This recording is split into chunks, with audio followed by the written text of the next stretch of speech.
Hello everyone. कैसे हैं आप सभी लोग। मैं हूं आपका अंकित मिश्रा और आप सभी का स्वागत है हमारे अपने प्लेटफॉर्म अमर ज्योति प्राइम पे। A very good evening Lovepreet Ayush. मैं बढ़िया हूं। A very good evening Harshit. After a long time हम लोग मिल रहे हैं, है ना। थोड़ा सा बीच में गैप हुआ है ना। कभी कभी हो जाता है ऐसा लाइफ में कि हमें गैप लेना पड़ जाता है ना चाहे तो ये भी हमको गैप लेना पड़ जाता है। तो वैसे ही कुछ मेडिकल इमरजेंसी थी जिस वजह से हम लोग बहुत टाइम से लाइव क्लास में नहीं मिल पा रहे थे। ठीक है, लेकिन फाइनली सब कुछ ठीक है अब। ठीक है, और हम लोग यहाँ पे अगेन अपने जितना हमारे पास टाइम है उसको यूटिलाइज करते हुए, है ना, सारी चीजें हम यहाँ पे डिस्कस करेंगे। A very good evening Rohit. चलो, हर्षित कुछ बोलना चाह रहे हैं क्या आप? हाँ बोलिए। हाँ हर्षित बोलिए, कुछ बोलना चाह रहे हैं आप? सर मिस्टेक से हो गया था। मिस्टेक से हो गया, कोई बात नहीं, चलिए। तो देखो, अभी ना हमको ये समझना है कि अभी भी हमारे पास कितने दिन बचे हैं। अभी हमारे पास यहाँ पे 18 डेज इस मंथ में है और 10 दिन हमारे पास हैं नेक्स्ट मंथ में। तो हमारे पास अभी भी इतना टाइम है कि हम लोग अच्छे से अपनी प्रिपरेशन को अभी कर सकते हैं। तो किन किन चीजों पे हमको बात पे ध्यान देना है ना, वो सारी चीजें। क्या बात है, हेयर्स कुछ आ गए हैं ना। Your hairs are improving sir, चलो अच्छी बात है यार। है ना, मेडिसिन अभी खाया, बहुत सारी मल्टीविटामिन खाया हूं मैं, तो हो सकता है उसका कुछ असर होगा। हेयर केयर रूटीन बताइए। आपके बाल सही हो रहे हैं? अरे कुछ सही नहीं हो रहे हैं। हुआ ये है कि अभी बीच में फीवर था, वायरल फीवर भी था, तो बहुत सारी टेबलेट्स लेनी पड़ती है ना, तो उसमें मल्टीविटामिन भी थी, बहुत सारी थी। तो मल्टीविटामिन का ही फर्क है कि उसने हेल्थ को भी सही किया और साथ में बालों को भी सही कर दिया। लेकिन उसके बारे में बाद में बात कर लेंगे, है ना, वो हेल्थ का वाला टॉपिक तो अलग है। अभी जो मेन अपने पास दुविधा है ना, अपन उनको उस पर थोड़ा सा ध्यान देना है। वो है अपना क्या, एसएससी जेई का एग्जाम, है ना, उस पर हमको थोड़ा सा फोकस करना है। तो आ जाओ, बिना कुछ डिले किए मैं अपनी चीजों पर डिस्कस करता हूँ। है ना, ज्यादा टाइम आपका लूंगा नहीं मैं, 15 से 20 मिनट का डिस्कशन होगा। बहुत इंपॉर्टेंट डिस्कशन होगा। बिल्कुल आराम से दिल दिमाग दोनों लगा के सुनिएगा। ठीक है ना। वो सारी चीजें मैं आपको यहाँ पे डिस्कस करने वाला हूँ। सर एग्जाम डेट आगे बढ़ेगा क्या, है ना, तो मैं आपको सबसे पहले यही बोलने बताने वाला हूँ कि एग्जाम डेट आगे नहीं बढ़ने वाला। है ना, अभी मतलब इलेक्शन का टाइम है ना। एग्जाम डेट वो किसी भी हालत में आगे नहीं बढ़ाएंगे, कितना भी कुछ भी हो जाए। है ना, तो एग्जाम डेट बढ़ने का जो आप लोग सोच रहे हो, मन में लेके बैठे हो, तो वो चीज तो आप दिमाग से निकाल दो। हम लोग क्या डिस्कस कर रहे हैं, our last plan of action. ठीक है, तो किन किन चीजों पे हमको ध्यान देना है वो मैं आपको प्रॉपरली यहाँ पे बताने वाला हूँ। सबसे पहली बात, तो अपने जहन से ये बात निकाल दो कि एग्जाम आपका पोस्टपोन्ड होगा। No, exam postponed, exam postpone नहीं होने वाला। ये बात जहन में डाल के रखो। ठीक है, एग्जाम पोस्टपोन नहीं होगा, ये मन में डाल के रखना पहले से ही। आइए बातें बात करेंगे आपसे, है ना, चैट के थ्रू बात। अभी आप पहले बातें सुन लीजिए, उसके बाद मैं सारी चीज डिस्कस करूंगा। ठीक है ना, पहले मेरी बातें सुन लो आप प्रॉपर तरीके से। ठीक है, तो पहला तो आपको दिमाग में ध्यान में रखना है, आपके दिलो दिमाग में होना चाहिए कि एग्जाम पोस्टपोन नहीं होगा, ऐसा हम मान के चलते हैं। ठीक है, इसके बहुत सारे रीजन है एग्जाम पोस्टपोन क्यों नहीं होगा। पहली बात तो, अभी है आपके पास क्या, इलेक्शन। है ना, इलेक्शन में वो ये नहीं दिखाना चाहते कि रिसेंटली हमने एग्जाम पोस्टपोन किया। ठीक है ना, तो इलेक्शन एक ऐसा मैटर है जो कि एग्जाम पोस्टपोन नहीं होने देगा। ठीक है, दूसरी बात, ऐसा कोई चीज है चल भी नहीं रहा है, ऐसा कुछ इवेंट हो, G20 था तो वो भी खत्म होने वाला है। ऐसा कोई इवेंट आगे आसपास दिख नहीं रहा है वहां पे कि एग्जाम पोस्टपोन की जरूरत पड़े। है ना, तो ऐसा कोई इवेंट भी नहीं है और इलेक्शन है, तो उन सबको देख के लग रहा है कि हमारा एग्जाम टाइम पे होने वाला। ठीक है, देखो, तो सबसे पहली बात, अभी हमको ये समझना है कि हमको करना क्या है।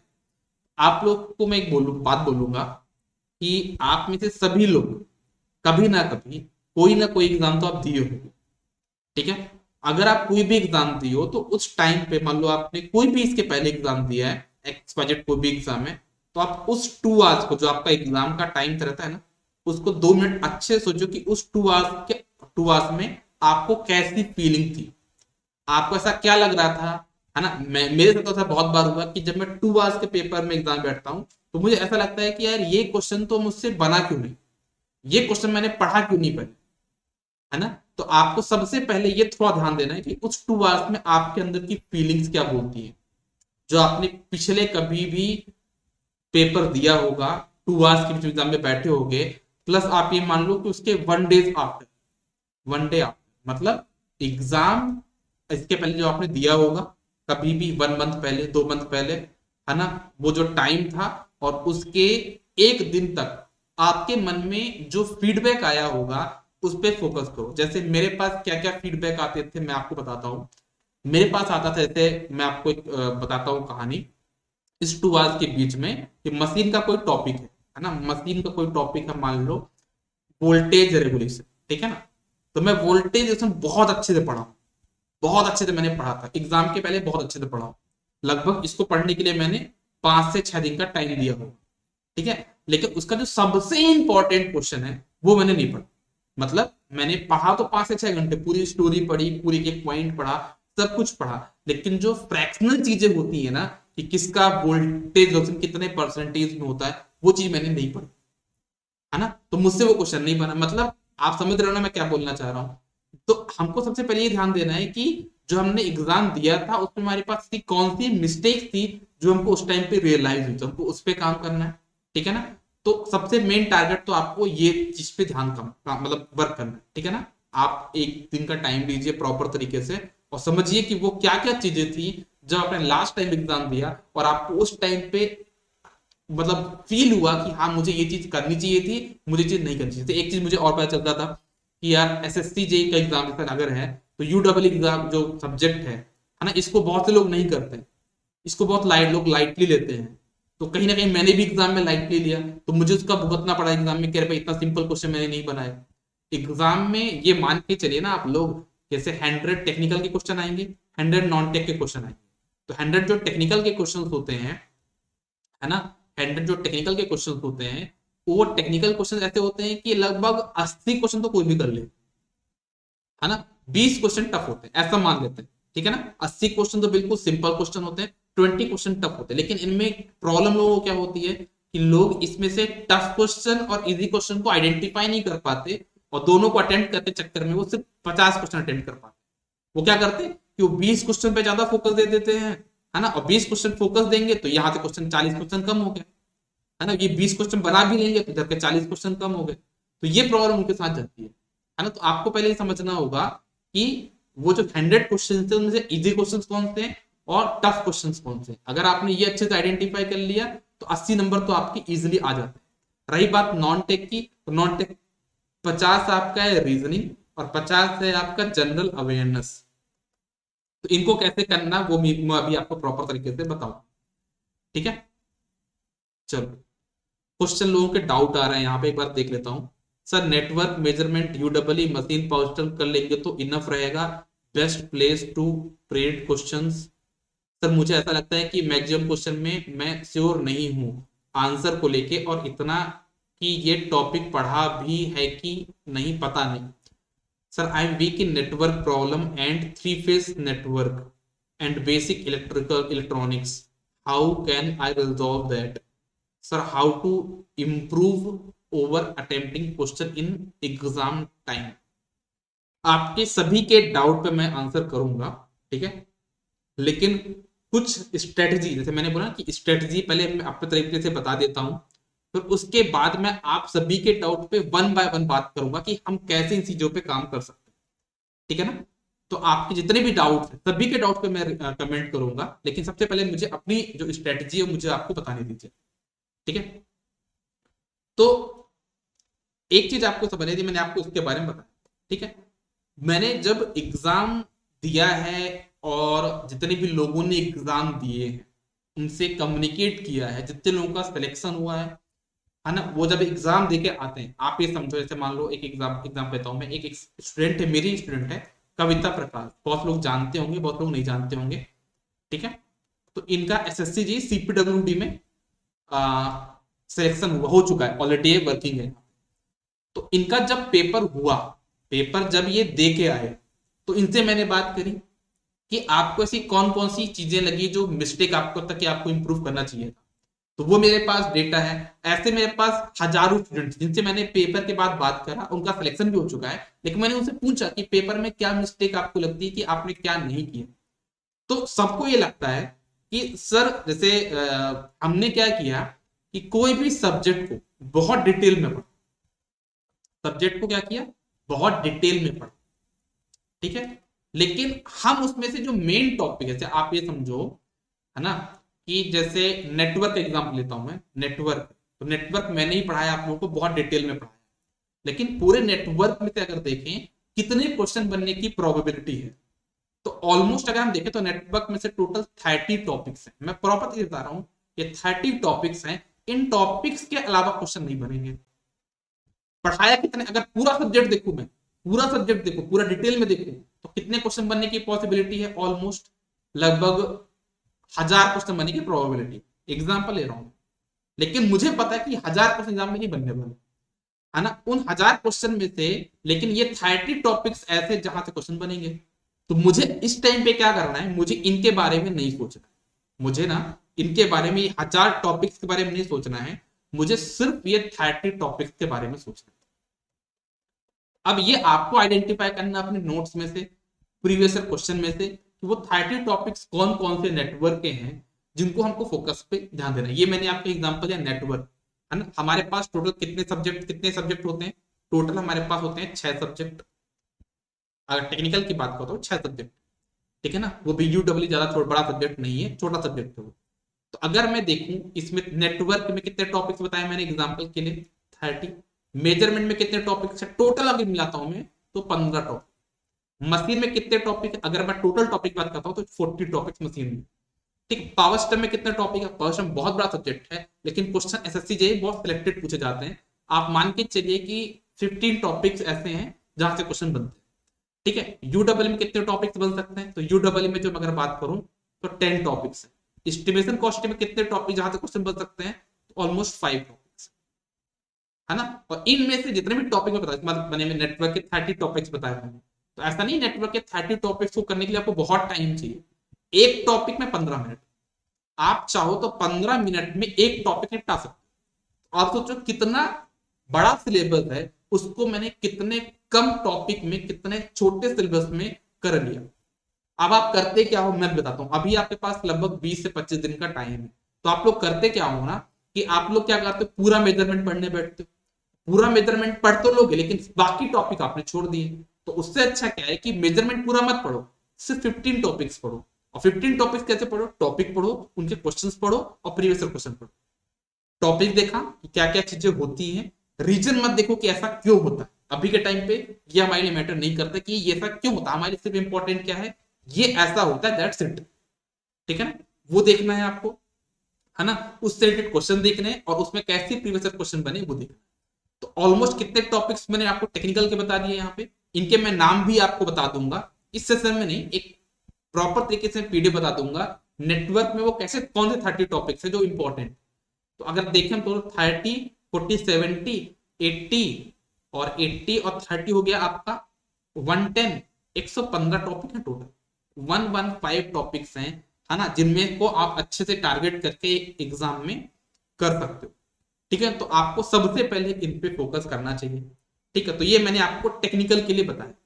एक चीज मैं आपको और बोलूंगा, है ना, आपको स्ट्रेटजी बताने वाले 1000 लोग मिलेंगे, है ना। स्ट्रेटजी बताने वाले कितने लोग मिलेंगे आपको, 1000, कि ऐसे नहीं वैसे पढ़ो, वैसे नहीं ऐसे पढ़ो। उनमें से एक आपके अंकित सर भी है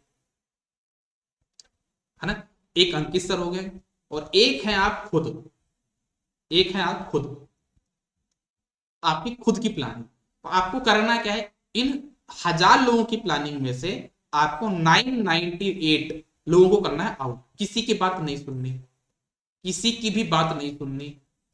2 लोग आपके पास हैं, एक है अंकित सर और एक है आप खुद। आपको खुद का सुनना है 70% और अंकित सर का सुनना है 30%। 30% क्यों सुनना है, क्योंकि मैं अभी आज से लेके एसएससी जे के एग्जाम तक आपके साथ जुड़ा रहूंगा, वो भी इस वजह से। 30% सुनना है कि अंकित सर क्या बोल रहे हैं, और 70% सुनना है कि आपको खुद क्या करना है। डेली कुछ करो या ना करो, मेरी 30% में से एक एडवाइस ये होगी, डेली 2 आवर्स अपने खुद के लिए निकालो, है ना। ये जो डेली 2 आवर्स आप दोगे ना, वो आप अपने हिसाब से प्रिपरेशन करोगे, किसी के कहने पे नहीं। बाकी 22 घंटे हैं, वो किसी के कहने पे प्रिपरेशन कर लेना कि ऐसा नहीं वैसा करना, वैसा नहीं ऐसा करना है, लेकिन 2 घंटे आप दिन में डेली खुद के हिसाब से प्रिपेयर करना है कि नहीं भाई मुझे तो ये पढ़ना है तो पढ़ना है, कोई बोले चाहे ना बोले। एक तो होगी स्ट्रेटेजी के बारे में कि किसकी सुननी किसकी नहीं सुननी है। 70% आपको खुद से सुनना अभी के टाइम में, 30% सुनना है मुझे। मेरी कोशिश ये होगी अगर आपने मुझे 30% भी सुन लिया, मैं आपका सीबीटी 1 तो क्लियर करा दूं।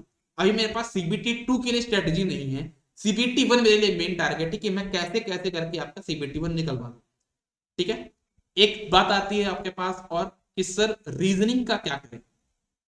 रीजनिंग के हमारे पास 50 क्वेश्चंस आते हैं, इसके लिए हम क्या कर सकते हैं, है ना। अगेन मैं यही बोलूंगा, जितने लोगों ने एग्जाम दिए हैं पहले, जितने लोग सेलेक्ट हुए हैं, जितने लोग सेलेक्ट नहीं हुए हैं, जितने लोग बीच में रुके हैं, उन सभी का जो फीडबैक वो यही है कि रीजनिंग के क्वेश्चन बहुत सिंपल क्या आते हैं, सिंपल बट टाइम टेकिंग होते हैं, क्योंकि हमने तो अपनी प्रैक्टिस प्रॉपर तरीके से नहीं करी।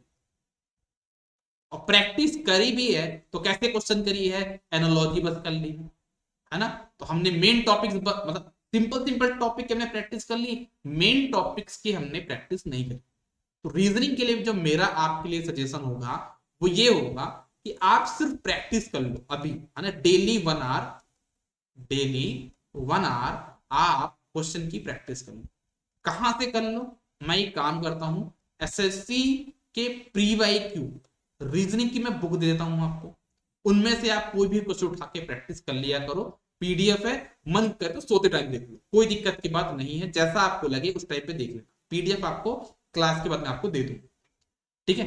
तो ये हो गया रीजनिंग के लिए कि अभी से आपको डेली 1 आवर प्रैक्टिस देनी है ना। ऐसे बहुत से लोग हैं जो ऐसा मानते थे रीजनिंग बहुत टफ सब्जेक्ट है। मैं आपको फिर से बता रहा हूँ, ऐसे बहुत से लोग हैं जो रीजनिंग को बहुत टफ मानते थे, और जब एसएससी का पेपर दे के आते हैं तो उनके 40 क्वेश्चन तो सिंपल सही हो जाते हैं। मतलब आज तक हिस्ट्री में कभी हुई उनने रीजनिंग नहीं पढ़ी, लेकिन वो 40 क्वेश्चन सही करके आ जाते हैं, बस वो टाइम ज्यादा लगता है।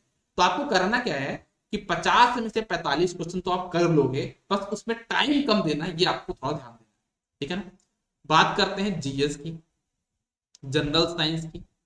जनरल साइंस के लिए क्या करना है या जनरल स्टडीज के लिए क्या करना है, इसके लिए मैं आपको बताऊंगा। जैसे मैंने आपको टेक्निकल के लिए बताया ना कि ऑलमोस्ट आपके पास 110 टॉपिक हैं, वैसे भी जनरल साइंस के भी कुछ इंपॉर्टेंट टॉपिक्स हैं। जैसे कि एक तो हो गया करंट अफेयर, और करंट अफेयर में भी अभी के टाइम पे बहुत सारे ऐसे इवेंट हुए, जैसे एक हो गया चंद्रयान, है ना। चंद्रयान 3 एक क्वेश्चन तो बनना तय है, 50 क्वेश्चन में से मैं अभी से रिवील कर रहा हूं, एक क्वेश्चन बनना तय है चंद्रयान 3 से, है ना। एक क्वेश्चन बनेगा आपका इलेक्शन से, अभी जो इलेक्शन हुए हैं, एक क्वेश्चन आपका बन जाएगा G20 से, एक बन जाएगा आपका ओलंपिक से, एक हो जाएगा आपका T20 से, क्रिकेट वगैरह से लो। तो 4-5 जो ऐसे टॉपिक मैंने आपको बता दिया करंट अफेयर के जिससे क्वेश्चन बनने, इनको आप पहले पढ़ लो, है ना। कुछ ऐसे टॉपिक से मान लो आपका हो गया नेशनल पार्क, है ना, नेशनल पार्क हो गए, रिवर हो गए, है ना, आपके आर्टिकल्स हो गए, अमेंडमेंट हो गए। तो कुछ ऐसे टॉपिक्स इसको बोलते हैं स्टैटिक जीके, तो उनसे क्वेश्चन तो बनते हैं, तो आप उनको पढ़ सकते हो। तो देखो जनरली में लोग मिस्टेक क्या करते हैं, पूरा ए वन बाय वन पहला पेज पढ़ा, सेकंड पेज पढ़ा, थर्ड पेज पढ़ा। अब ऐसा नहीं करना है कि जब आर्टिकल पढ़ रहे हो तो पूरे आर्टिकल को रटने बैठ जाओ, नहीं।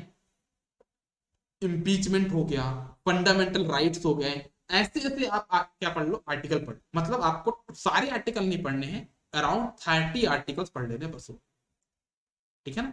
30 आर्टिकल्स देख लेने कि कौन से आर्टिकल में क्या है, इतना पढ़ लो, पूरा मत, ठीक है ना। ऐसा नहीं कि आप सारे आर्टिकल बिल्कुल घोट के बैठ गए। आप शेड्यूल देख लो, कौन कौन शेड्यूल में कितने हैं हमारे पास, कितने पार्ट्स हमारे कॉन्स्टिट्यूशन में, ठीक है ना।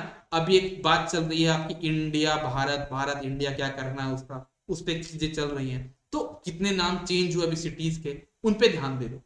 तो मतलब अगर जनरल स्टडीज की बात करूं ना, पूरा पढ़ने जाओगे, पूरा पढ़ने जाओगे, पूरा पढ़ भी लोगे, तो आप सिर्फ 20 मार्क्स अटेम्प्ट करते हो, है ना। इससे अच्छा ये है कि पूरा ना पढ़ के आप ऐसे टॉपिक्स को, हिट टॉपिक जो है, जो मेन टॉपिक्स है, उन पे फोकस कर लोगे, तो आप 30 मार्क्स कर ले जाते हो, है ना। और इतना ही चाहिए, है ना। हमको अगर 30 मार्क्स मिल जा रहा है ना, तो हमको ज्यादा नहीं चाहिए जनरल स्टडीज से, 30 मार्क्स हमारे सफिशिएंट है। हमको मिल गया 80 नंबर कहाँ से, टेक्निकल से। 80 नंबर वो है जो कोई भी कर ले, टेक्निकल में 80 नंबर कोई भी कर लेता, ठीक है ना, ऐसे होते भाई। बताऊंगा कैसी चीजें आएंगी आपको। 80 टेक्निकल से हो गया, है ना। रीजनिंग से आप 40-45 नंबर समझ लो, है ना। और आपके 30 समझ लो कहां से, जनरल स्टडीज से। कितने नंबर हो गए, 120, 150। तो आप लोग कहीं ना कहीं कट ऑफ क्लियर करने की स्टेज पे पहुंच चुके। अगर आपको कट ऑफ को बिल्कुल एग्जैक्ट करना है तो आप क्या कर सकते हो भाई, कि रीजनिंग को थोड़ा और बढ़ा लेना मार्क्स, टेक्निकल में और बढ़ा लेना, तो आपका सिलेक्शन और सिक्योरिटी की तरफ हो जाएगा कि हाँ भाई सिलेक्शन तो हो ही जाना है फिर आपका, ठीक है। तो ये हो गया जनरल स्टडीज के बारे में। ओके, चलो सर रीजनिंग भी बताइए कैसे करें, लेक्चर देखें या डायरेक्ट क्वेश्चन प्रैक्टिस करें। मैं बता चुका आपको रीजनिंग आपको कैसे करना, ठीक है। चलो अब अब आप थोड़ा सा ये समझिएगा, एक मिनट यहाँ पे क्या डाउट आया है।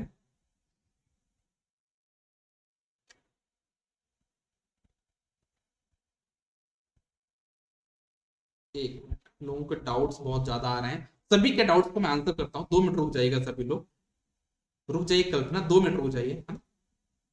अब जैसे कल्पना ने पूछा था टॉपिक बता दो, पहली बात तो टॉपिक आप लोग खुद से भी सिलेक्ट कर सकते हो, बट मैं आपसे कमिट कर रहा हूं कि नेक्स्ट 24 आवर्स, मतलब आप भी से लेके 24 आवर्स में मैं आपको 120 टॉपिक्स की लिस्ट दूंगा। क्या दूंगा मैं, 1 टॉपिक की लिस्ट दूंगा टेक्निकल की। उनमें से आपके 100 क्वेश्चन आएंगे, 100 तो नहीं बोल सकता यार मैं, 100 ज्यादा हो जाएगा, लेकिन 95 क्वेश्चन आपके उनमें से आएंगे टेक्निकल के। टेक्निकल के 95 क्वेश्चन आपके 120 टॉपिक्स में से आएंगे, जो मैं आपको लिस्ट दूंगा। कितनी बड़ी बात है, तो अभी के टाइम पे पूरा मत पढ़िए, सिर्फ जो 120 टॉपिक्स मैं आपको दूंगा वो पढ़ लीजिए, है ना। ये मैंने क्या बोला कि जो मुझे 30% आपको मेरी बात सुननी वो ये है ना, 70% आपको अपना एफर्ट डालना है वो अलग बात, ये मैं अपनी तरफ से एफर्ट डालूंगा, ठीक है। दूसरी बात, रीजनिंग के लिए मैं क्या प्लान कर रहा हूं कि एक सेशन में खुद ले लूंगा, है ना। लगभग 25 से 30 मिनट का सेशन होगा डेली का, 30 क्वेश्चन लोग सॉल्व करेंगे, ठीक है ना। तो एक चीज मैं तो ये कर सकता हूँ कि रीजनिंग का 25 to 30, मतलब 30 क्वेश्चन मैं डेली करा दूंगा 30 मिनट, वो टाइमिंग हम लोग फिक्स कर लेंगे। तो अगर डेली का 30 क्वेश्चन मैं करा रहा हूँ, 50 क्वेश्चन आप खुद भी कर रहे हो, डेली के 80 क्वेश्चन अगर हो रहे हैं तो सफिशियंट है अभी के हिसाब से, ठीक है। तो रीजनिंग की बात हो गई। जीएस तो आपको खुद से करना पड़ेगा, उसमें मैं आपकी हेल्प नहीं करूंगा, आपको खुद से करना है। जीएस करंट अफेयर खुद से कंप्लीट करना है, यूट्यूब वगैरह की आप हेल्प ले सकते हो, लेकिन ज्यादा हेल्प मत लेना कि आप पूरा डूब जाओ, है ना, ऐसा आपको नहीं करना। दूसरी बात आपको और है, जैसे आपको कुछ मैं डाउट्स देखता हूँ कि आप लोग क्या पूछ रहे हो, ठीक है। सर पोल टाइप रीजनिंग ले लीजिए सर, बिल्कुल पोल टाइप में कर लेंगे, ठीक है। 100 में से 95 क्वेश्चन आ जाएंगे, 120 क्वेश्चन टॉपिक बताया मैंने, उसमें से आराम से 95 क्वेश्चन आएंगे, ठीक है ना। ये अपना, ये तो हम लोग को पता, आप भी बता सकते हो, बस क्या है ना कि हम लोग उतना सुनते नहीं अपनी बात को, ठीक है ना। एक पूछे लवप्रीत पूछे, sir how to improve over attempting question in exam time. तो इसमें से आपका कहने का मतलब है कि आप ज्यादा क्वेश्चन अटेम्प्ट करना चाह रहे हो एग्जाम में, है ना, आपको एग्जाम में ज्यादा क्वेश्चन अटेम्प्ट करने हैं। तो इसके लिए 2 तरीके आप अपना सकते हो। एक मिनट, क्या हुआ, 2 तरीके आप अपना सकते हो। जैसे आपको पहले क्या करना है ना कि 200 क्वेश्चन आपके पास है, ठीक है। उनमें से डिवीजन आपको पता है, 100 आपके टेक्निकल है, 50 आपके हैं रीजनिंग, ठीक है, और आपके पास 50 है जीएस के, ठीक है ना। तो इसको करने के लिए, जीएस के जो क्वेश्चन करने के लिए, मुझे ऐसा लगता है कि 15 मिनट सफिशियंट होते हैं, है ना। आपको इसको करने के लिए ना 15 मिनट सफिशियंट होते हैं, आपको 15 मिनट से ज्यादा टाइम नहीं देना चाहिए, है ना। इसलिए 15 मिनट हमने रखे हैं। इसके लिए मैं आपको देता हूं ऑलमोस्ट कितना टाइम समझ लीजिए, 50 मिनट। 50 मिनट बहुत टाइम होता है ना, क्योंकि मैं ऐसा इसलिए दे रहा हूँ 50 मिनट का टाइम, है ना। इसको आप समझिए कि 50 मिनट का टाइम मैं इसलिए दे रहा हूँ क्योंकि 50 क्वेश्चन है, 50 मिनट, 1 मिनट में एक क्वेश्चन करते तो आप इतना प्रैक्टिस किए नहीं पहले कभी, तो 50 मिनट मान के चलो इतना लगता है, और इसमें लग जाएगा आपको 40 मिनट। टेक्निकल में होता क्या है ना कि कुछ क्वेश्चन बहुत सिंपल आते, कुछ क्वेश्चन टफ आते, तो पहले आप इसको 2 पार्ट में करो, मतलब पहले करो इसको 30 मिनट्स में जितने क्वेश्चन अटेम्प्ट कर सकते हो, फिर 10 मिनट्स में दोबारा वो क्वेश्चन देखिए जो बचे हुए क्वेश्चन, तो 10 + 30 + 10 मिनट, मतलब इसको 2 पार्ट में डिवाइड कर लोगे ना तो आप ज्यादा क्वेश्चन अटेम्प्ट करोगे। अगर आप एक फ्लो में लेके चलोगे, अगर आप एक फ्लो में कि क्वेश्चन बंद करना है कि नहीं करना, उसी टाइम अटेम्प्ट करना है, उस टाइम पे क्या होगा, आप कम क्वेश्चन अटेम्प्ट कर पाओगे। लेकिन आप एक बार ऐसा करो कि 30 मिनट की एक सीरीज लो, है ना, क्वेश्चन जो जो बनना टिक कर लो फटाफट फटाफट, फिर 10 मिनट का एक बार और ट्राई कर लो, तो उससे आप देखोगे कि आप ज्यादा क्वेश्चन अटेम्प्ट कर लो। और एसएससी जेई में आप रिस्क लो, मैं ये बोलता हूँ ना कि आप लोग टेक्निकल में जरूर रिस्क लो, नॉन टेक में भले रिस्क जो फैक्टर है ना, रिस्क फैक्टर, आप मतलब इसमें ऐसे करो कि जैसे मान लो आपको कोई भी क्वेश्चन दिया हुआ है ना, अब मान लो क्वेश्चन आपसे नहीं बनता, ठीक है ना, एक क्वेश्चन है, एक क्वेश्चन कोई भी, वो क्वेश्चन आपसे नहीं बनता, उसका आंसर क्या हो नहीं पता, उसमें 4 ऑप्शन है, 1 2 3 4, अगर आपको उनमें से ये लग रहा है कि उनमें से कोई एक ऑप्शन आपको पता है कि ये नहीं होगा, आप उस क्वेश्चन को अटेम्प्ट करो, मतलब 3 ऑप्शन में कोई एक आंसर होगा, है ना, आपके पास ये क्वेश्चन है, आपको उसका आंसर नहीं पता क्या हो, लेकिन आपको ये पता है कि इस क्वेश्चन का आंसर ये ऑप्शन तो बिल्कुल नहीं होगा, आपको अगर इतना भी पता है ना, आप क्वेश्चन को अटेम्प्ट करो। क्यों, मतलब आप इसमें रिस्क ज्यादा लो, अबाउट 70% आप रिस्क लो, क्योंकि आप पढ़े हुए हो, है ना, अगर आप पढ़े हुए हो चीजें ऑलरेडी, तो आपका जो रिस्क है वो 70% आपको लगता है, लेकिन वो चीजें क्या होंगी आपके फेवर में जाए। तो रिस्क जो फैक्टर है 70% आप रिस्क इसमें ले सकते हो, रीजनिंग में आप 50% रिस्क ले लो, मतलब अगर आपके पास कोई क्वेश्चन है ना, कोई क्वेश्चन है, उसके सामने 4 ऑप्शन है, 1 2 3 4, 4 ऑप्शन है, अगर आपको क्वेश्चन का आंसर नहीं पता, लेकिन आपको पता है कि 2 आंसर ये नहीं होगा ये नहीं होगा, तब आप रिस्क लो, ठीक है ना, मतलब जो 2 आंसर आपको नहीं पता कि ये नहीं होगा ये नहीं होगा, तो आप रिस्क ले सकते हो। रही बात जीएस की, तो जीएस में वो आपके ऊपर है भाई, वो टॉपिक पर डिपेंड करता है कि कौन सा कैसा टॉपिक है, कोई भी क्वेश्चन है, 4 ऑप्शन है, उनमें से आपके ऊपर लगता है कि अगर आपको लगता है कि भाई मुझे रिस्क लेना है, अगर मैं 30 क्वेश्चन हो गए, अगर मुझे लगता है कि मेरे 30 क्वेश्चन सही थे मैंने कर लिए हैं, तो रिस्क मत लो, लेकिन अगर 30 क्वेश्चन नहीं हुए हैं तो भाई तो रिस्क आपको लेना पड़ेगा जीएस में भी, ठीक है ना। तो जीएस में होता है ना, कैसे कोई नदी है, तो अब उसमें आपको सोचना पड़ेगा कि किसकी कहाँ से क्या लिंक है, कौन सी सिटी वहां पे है, वो आपके प्रीवियस नॉलेज पे डिपेंड करेगा, ठीक है ना। तो वो आपके ऊपर डिपेंड करता है कि आपको रिस्क लेना है कि नहीं, इसमें मैं कोई फैक्टर नहीं बोलूंगा, लेकिन मैंने टेक्निकल के बताया कि आपको रिस्क लेना है, आपको ज्यादा क्वेश्चन अटेम्प्ट करने हैं, टाइम है, क्वेश्चन आपके सामने है, ही ट्राई करो उसमें कुछ ना कुछ ऑप्शन टिक करो, क्योंकि आप पढ़े हुए इंसान वैसे नहीं कि आप तुक्का मार रहे, उस टाइम पर ऐसा फील होगा तुक्का मार, लेकिन तुक्का नहीं है, वो कैलकुलेटेड रिस्क है ना, आप पढ़ के जा रहे हो, आपको पता है कि इसमें से क्या ऑप्शन हो सकता है क्या नहीं हो सकता, है ना। ये एक मैं आपको बताता हूँ, एक अपने टाइम का मैं आपको क्या बोलूंगा, जब मैं प्रिपरेशन फेज में था, उस टाइम पे मैंने एक प्रैक्टिकल किया था, मेरा एक फ्रेंड था, इलेक्ट्रॉनिक ब्रांच का था, उसका नाम था बालू, अभी शायद से जेटीयू है कहीं पे चेन्नई में, ठीक है ना, वो इलेक्ट्रॉनिक्स ब्रांच का था।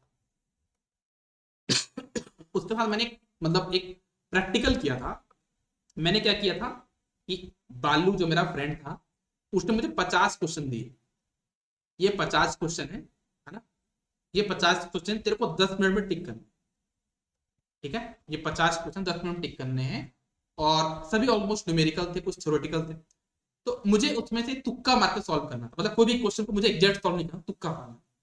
तो मैंने उन सभी क्वेश्चन को, पढ़े मेरे क्वेश्चन सभी थे, मैंने सभी में तुक्का मारा, मैंने ये पाया कि मेरे 33 क्वेश्चन सही थे, है ना, तो ये मैंने खुद का किया हुआ प्रैक्टिकल कि मैंने 50 क्वेश्चन में से 50 क्वेश्चन में तुक्का मारा, मेरे पास टाइम सिर्फ 10 मिनट का, और मैंने ये पाया कि तुक्का, वो हमको लगता है कि तुक्का है, लेकिन वो होता है कैलकुलेटेड रिस्क, मुझे पता है कि ये क्वेश्चन है, इसका आंसर तो नहीं, समझ में आ रहा मैं क्या बोलना चाह रहा हूँ। तो उस चीज से आप चीजों को थोड़ा सा अगर करके देखोगे, अभी आपके पास जो टाइम है ना, उसमें आप कैलकुलेटेड रिस्क लेने की कोशिश करोगे, तो आप अच्छी पोजीशन पे पहुंच सकते हो, ठीक है ना। तो ये चीज आपका हो गया कि कैसे आप ज्यादा क्वेश्चन अटेम्प्ट कर सकते हो, और आपको करना है ना। कोई भी बच्चा, मुझे ऐसा नहीं मिलना चाहिए कि एग्जाम में से उसे 60 क्वेश्चन टेक्निकल करके आए और 60 क्वेश्चन सही के सही करके, है ना, मुझे नहीं चाहिए, मुझे ऐसे लोग चाहिए जो 95 क्वेश्चन करके आए, उसमें से उसके 80 क्वेश्चन भी सही है, तो मेरे लिए सही है ना।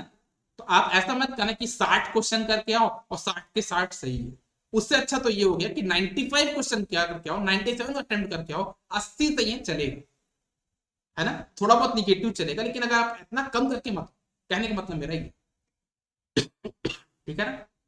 तो ये हो गया इसका लॉ ब्रेथ के क्वेश्चन का डाउट। आयुष आपसे ही बात करता हूँ, 2 मिनट रुक जाइए। हाँ हैंड रेस कर लीजिए आप आयुष, आप हैंड रेस कर लीजिए, बेटर रहेगा। आप हैंड रेस कर लीजिए Ayush. Sir my problem, question ज्यादा अटेम्प्ट नेगेटिव मार्किंग से लॉस हो जाता है। वो आपको फिर ध्यान देना पड़ेगा ना कि कैसे हमको अटेम्प्ट करना है ना। हाँ आयुष बोलिए।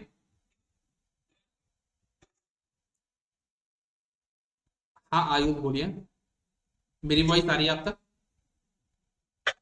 हाँ सर। हाँ हाँ जी बिल्कुल बोलिए।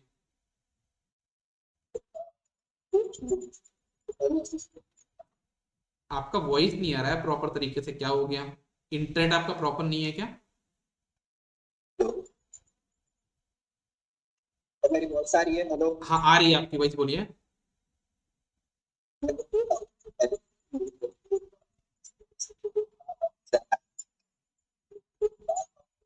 नहीं आ रही यार वॉइस, प्रॉपर तरीके से नहीं आ रही है वॉइस। आयुष आपकी वॉइस प्रॉपर तरीके से नहीं आ रही, आप कमेंट कर दो ना, ज्यादा बेटर होगा।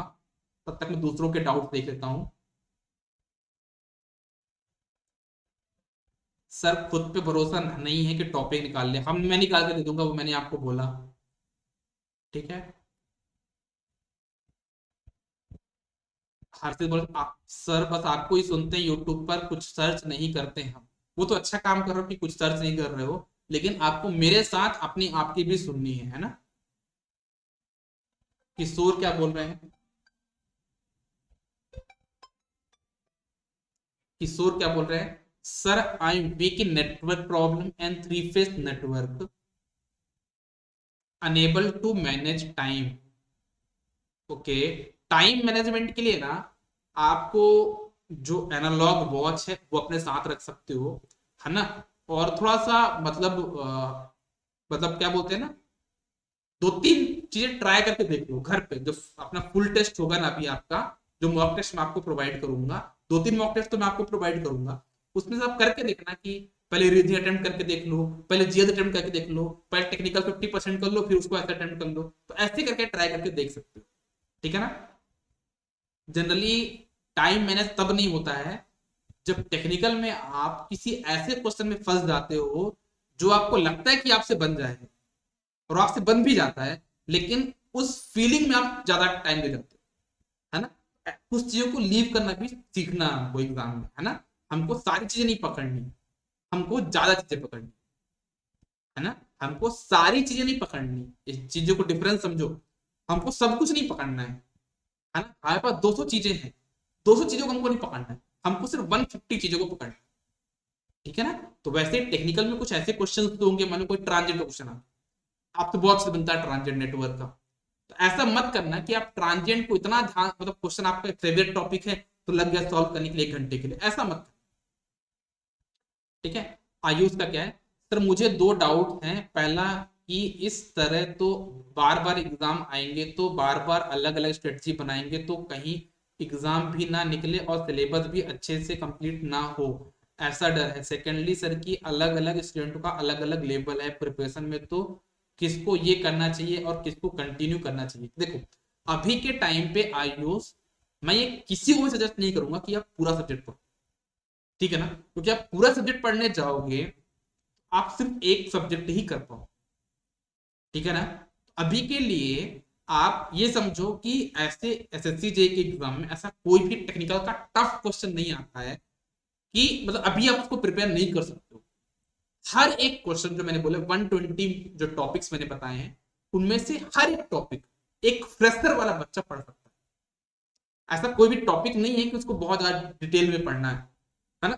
तो बहुत अच्छे से वो करने की जरूरत नहीं है। ऑब्वियस सी बात है कि आप पूरा पढ़ोगे तो आपका कॉन्फिडेंस ज्यादा होगा, लेकिन अभी मैं बात कर रहा हूँ लास्ट टाइम स्ट्रेटजी। हमारे पास सिर्फ 1 महीने का ही टाइम, 20 से 25 दिन का ही टाइम, तो उसके लिए मैंने ये स्ट्रेटजी बता रहा हूँ, है ना। जैसे हमारा ये एग्जाम हो जाएगा तो हम लोग तो फिर से अपने तरीके से लग जाएंगे, हमको कैसे चीजें करनी है। ठीक है ना। एक चीज मैं आपको और बताऊंगा, जैसे अभी आपने देखा होगा कि अभी क्रिकेट का मैच भी चल रहा है ना बहुत, अभी इंडिया बांग्लादेश का मैच है, इंडिया पाकिस्तान का मैच हुआ अभी। तो हम लोग क्या देखते हैं, कोई बैट्समैन आता है ना बैटिंग करने, तो पहले वो क्या करता है, टुक टुक करके खेलता है ना। जैसे 50 ओवर्स का मैच अभी चल रहा है, तो स्टार्टिंग के 5 ओवर तो टुक टुक करके खेलता है, लेकिन आईपीएल में क्या करता है वो, बिल्कुल पहले बॉल से हिट करता है, है ना। तो आपको यहाँ पे दो तरह की स्ट्रेटजी, जैसे अभी आज के मैच में आपने देखा होगा, जो बैट्समैन आते हैं टुक टुक करके खेलते हैं कि 50 ओवर उनके पास। तो आपको ऐसा नहीं करना है कि टुक टुक करके खेलो, क्योंकि आपका मैच क्या है 20-20 ओवर वाला।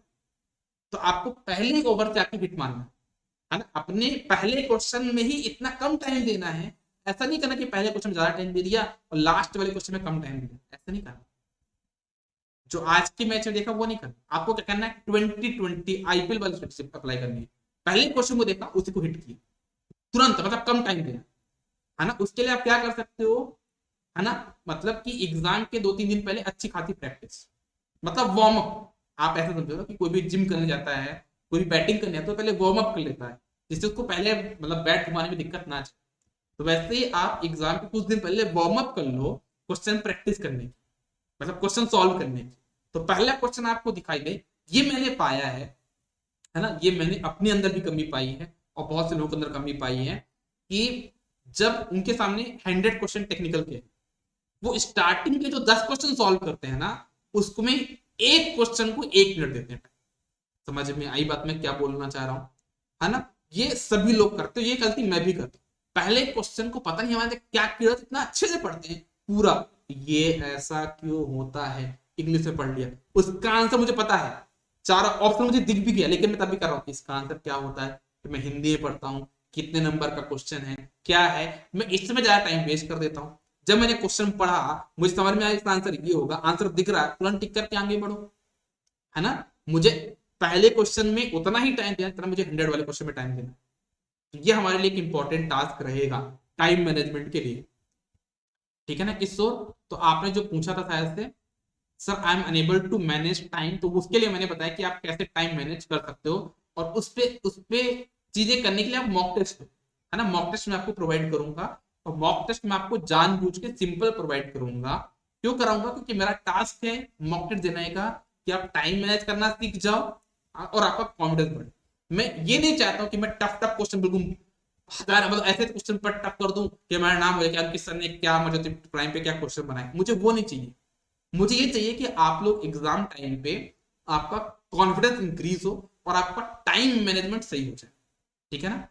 तो ये हो गया सर, लेकिन न्यूमेरिकल कभी कभी ज्यादा टाइम ले लेता है, वो कैसे मैनेज करें। तो मैं अभी क्या बताने वाला हूँ कि कल से मैं आपका रीजनिंग का सेशन लूंगा एक, कल से मैं आपका टेक्निकल का क्या करूंगा, मॉक टेस्ट सेशन ले लूंगा 30 मिनट्स का, डेली 30 क्वेश्चन टेक्निकल के सॉल्व करेंगे।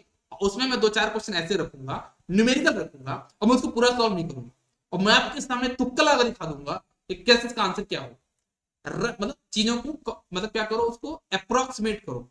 कोई भी क्वेश्चन देखा, उसका डेटा देखा, मतलब जो 4 ऑप्शन है, एक में आंसर 100 है, एक में 125 है, एक में 400, एक में 700, मतलब आंसर में दूरी दूरी है।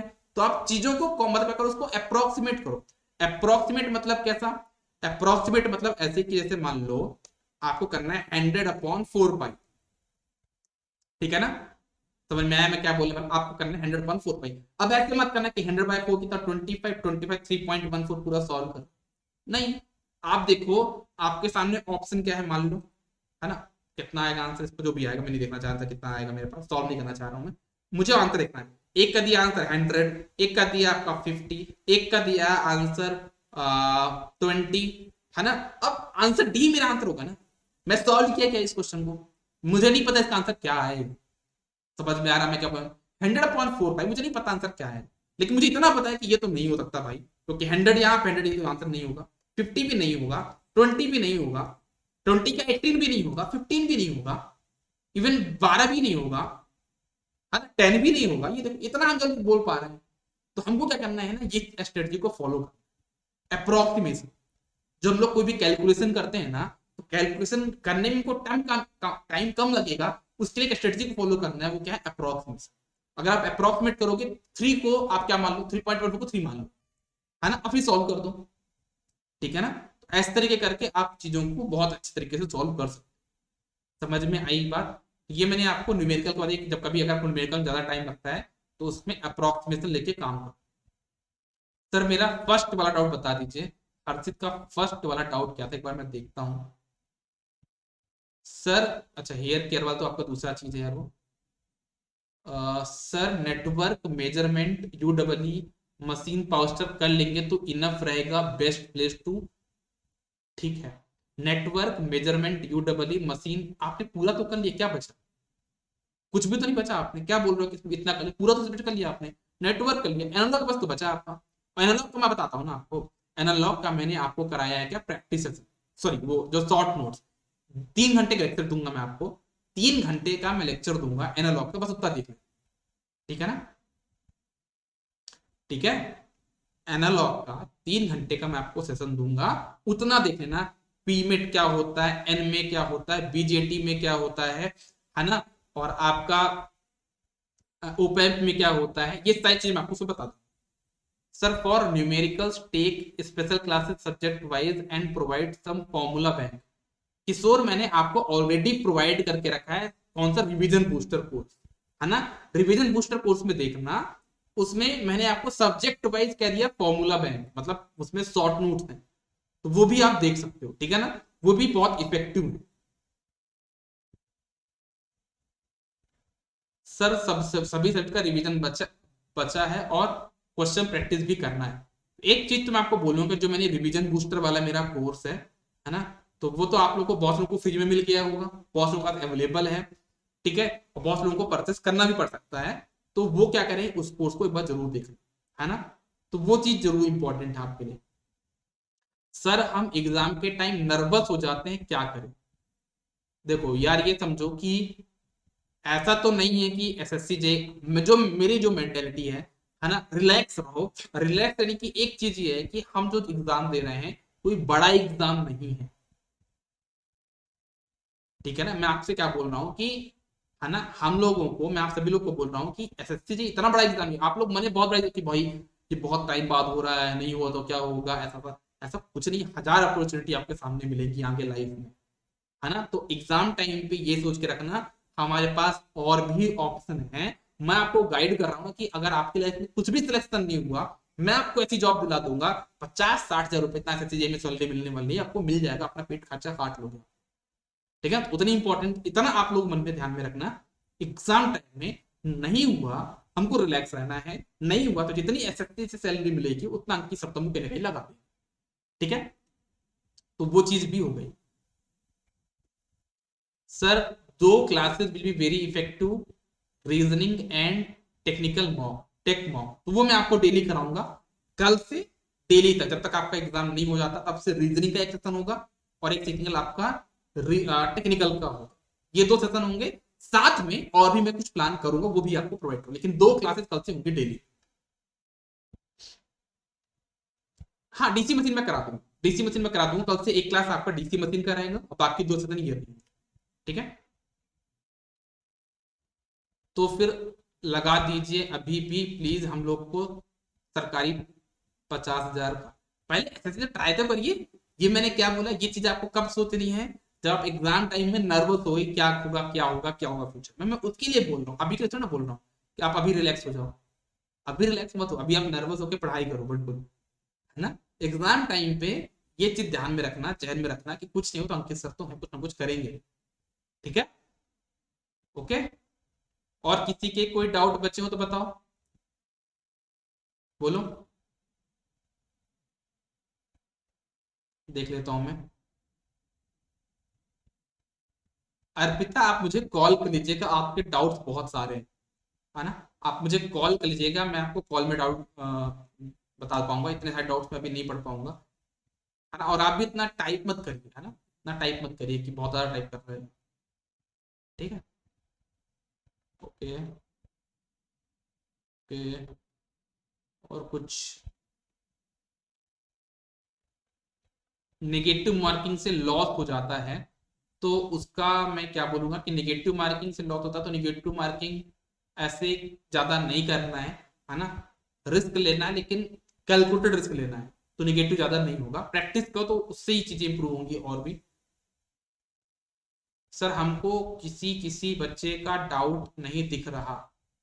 नहीं, एक्चुअली में 2 ग्रुप बने हुए हैं यहाँ पे, तो सर मुझे चेंज करना पड़ता। आप लोग के लिए ये ग्रुप है ना, तो किशोर, सोनल, हर्षित, आयुष, रोहित, ये आप लोग एक ग्रुप में हो, है ना। और इधर अर्पिता, कल्पना, क्षितिज, रवि, राहुल, कल्पेश, इन लोग का अलग ग्रुप है ना। तो ये होता है, मैं क्या करता हूँ क्लास होता हूँ तो मैं ऐसा नहीं होता कि किसी एक ग्रुप के लिए क्लास लेता हूँ, सभी को मैं एक साथ ले, जितने भी हमारे ग्रुप वाले रहते हैं उनको मैं एक साथ ले लेता हूँ, उनके डाउट्स आपको दिखाई नहीं देंगे। ठीक है, ओके। चलो तो मैं आज की क्लास को यहीं पे खत्म करता हूँ, है ना। आप लोग कल से बिल्कुल रेडी रहिएगा, एसएससी जेई हमको करना है, सीबीटी 1 करना है, कुछ भी करके। ठीक है, मैं वो टॉपिक्स आपको जो मैंने 120 टॉपिक्स बोले हैं वो मैं आपको कल तक प्रोवाइड कर दूंगा, ठीक है ना। 120 टॉपिक्स को मैं आपको प्रोवाइड कर दूंगा, मुझे टाइम मिला तो मैं 120 टॉपिक्स पे वीडियो भी बना दूंगा, मेरे लिए बड़ा टास्क नहीं है ना। मैं आपको 120 टॉपिक्स प्रोवाइड कर दूंगा, आप उनको खुद से कर लीजिए, या फिर मुझे अगर टाइम अलाउ करता है तो मैं 120 टॉपिक्स पे 15-15 मिनट की वीडियो बना के अपलोड कर दूंगा आपके सामने। ठीक है, तो वो भी एक अच्छा हो जाएगा आप लोगों के लिए, लेकिन उसके लिए मैं क्या बोलूँ, टाइम मिलेगा तो।